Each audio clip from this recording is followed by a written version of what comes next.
Phaedo, by Plato, narrated by Liam Johnson. Phaedo. By Plato. Introduction.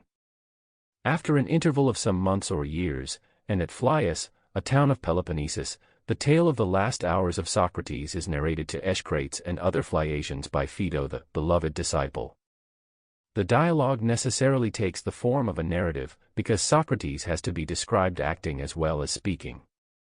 The minutest particulars of the event are interesting to distant friends, and the narrator has an equal interest in them. During the voyage of the sacred ship to and from Delos, which has occupied 30 days, the execution of Socrates has been deferred. Compare Zen. Mem. The time has been passed by him in conversation with a select company of disciples. But now the holy season is over, and the disciples meet earlier than usual in order that they may converse with Socrates for the last time. Those who were present, and those who might have been expected to be present, are mentioned by name.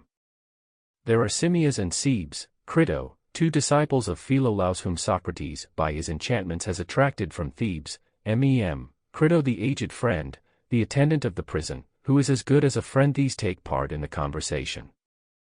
There are present also Hermogenes, from whom Xenophon derived his information about the trial of Socrates, the madman Apollodorus, Symp, Euclid and Terpsichore from Megara, compare Theat, Ctesippus, Antisthenes, Menexenus, and some other less-known members of the Socratic circle, all of whom are silent auditors.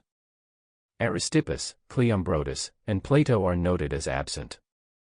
Almost as soon as the friends of Socrates enter the prison, Xantippe and her children are sent home in the care of one of Crito's servants.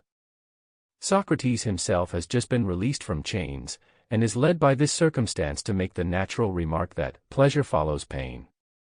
Observe that Plato is preparing the way for his doctrine of the alternation of opposites. Aesop would have represented them in a fable as a two-headed creature of the gods. The mention of Aesop reminds Cebes of a question which had been asked by Evenus the poet, compare Apol, why Socrates, who was not a poet, while in prison had been putting Aesop into verse.